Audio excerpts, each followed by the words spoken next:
Hello, I'm David Robinson. I'm a gunsmith.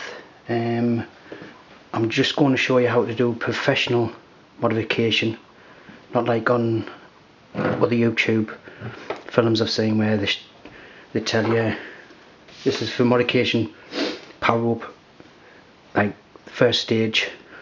On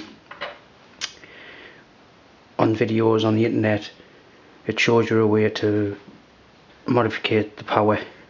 There's a number of ways I can modify this gun to make it really powerful, well over 6 foot per pound, which I'd need a firearm certificate for, but this is the first way. I'm going to show you how to get into it, and the professional way to do it. This is, as I can see, I'll show you how to pull this apart first to get at it. I've stripped these guns anyway for the modifications I'm doing. First of all, you pull that back, pull that off, then release these clips to the side. That just slides off. Pardon me. This part here is what we're looking at. I'll see if I can focus this in. That's got a little lip there on the gun.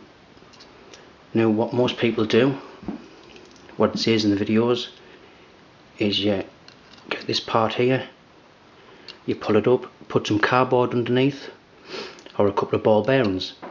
The problem is with that is you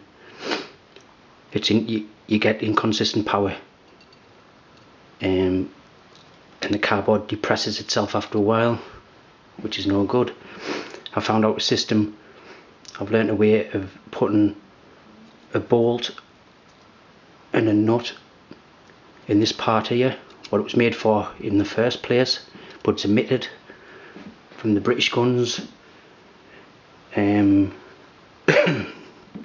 So I'll show you how to do that.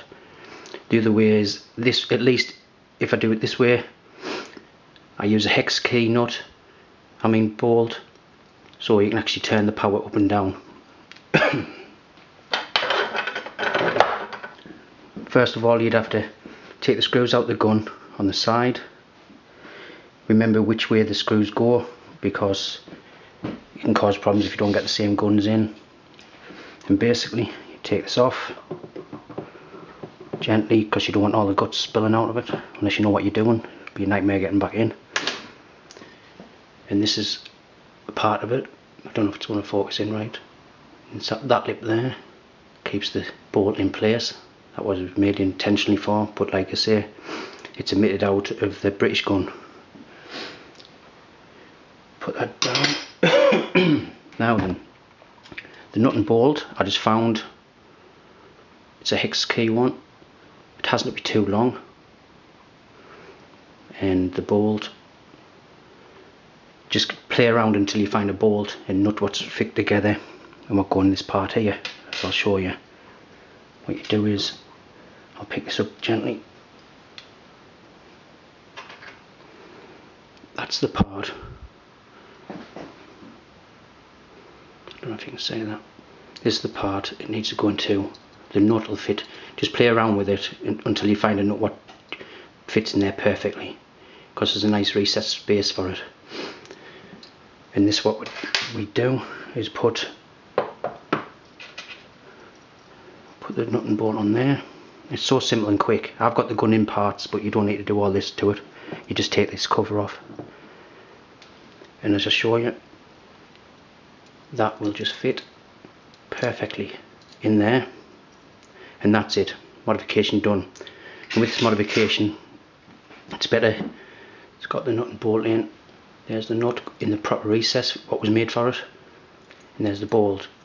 So what you can do is you put this in here, and I can actually turn the power up and turn the power down, and then all it is just putting the gun back together, making sure. I'll put this one back together. This is my first time making a video, so I'm sorry if the lighting's not very good, as me strip light in my back kitchen blue, so I thought I'd use lamps. and I don't know what the quality of the video is going to turn out like, but anyway, there we go. It's simple as that. Just find a nut and bolt to put into that little recess place. Keep all this down to make sure none of this pops up, and then all you have to do, that fits in perfect in there. Getting this in is a bit of a problem actually. There we go, in seconds. As you can see, there's a nice nut and bolt there now in place. Tighten that up. I'm not sure what size bolt you'd need or what size this is, as I just found it amongst all my other bits of tools and when I'm pulling guns to bits and fixing them up and modifications. But that's the professional way of doing it, instead of having just lifting that up and putting ball bearings under it. Like I say, they'll just jerk around eventually, damage, and yep, power's going to go down eventually, and I wouldn't like it. I just think I'd loose ball bearings stuck underneath all that, and plus cardboard or anything like that. I mean, you could put a chunk of metal under there and lift all that up, but that means you've got constant power. But at least this way, professionally done, you can actually turn your power up, screw it up into it for more power, and if you want to always drop the power, you can drop the power. Make sure this bolt is not too long, the screw I mean, because remember you've got to get your handles on and make sure nothing catches. I'll just put these screws in. Like I say, remember where you put your screws. That one from the top, that one's from the side, and so on. But it's quite simple to do, easy. Just have a play around with the bolts, what you might need to fit it, just as long as it fits in there securely and tight. On some gun manuals, parts list for this wesson co2, sometimes on some of them it actually shows you the parts of this, but like I say, on the guns what we get in the UK, I don't know if it's like that for anywhere else, these parts are missing, so you can't turn the power up.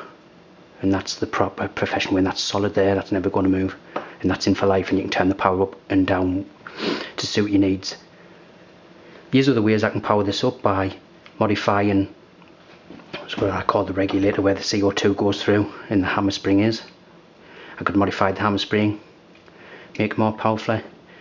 I can even modify the power and get some more power out of it through the cartridges. But I'm not going to tell you that or the other ways yet, as if you did all the modifications I know about, the gun would be over the legal limit, and I don't want to get wrong for that. But I've stripped this gun to bits. I've got the barrel out of it and everything, because I'm going to do another mod where I'm going to put my own rifled barrel in instead of the smooth bore. But I might make some more videos later on showing you how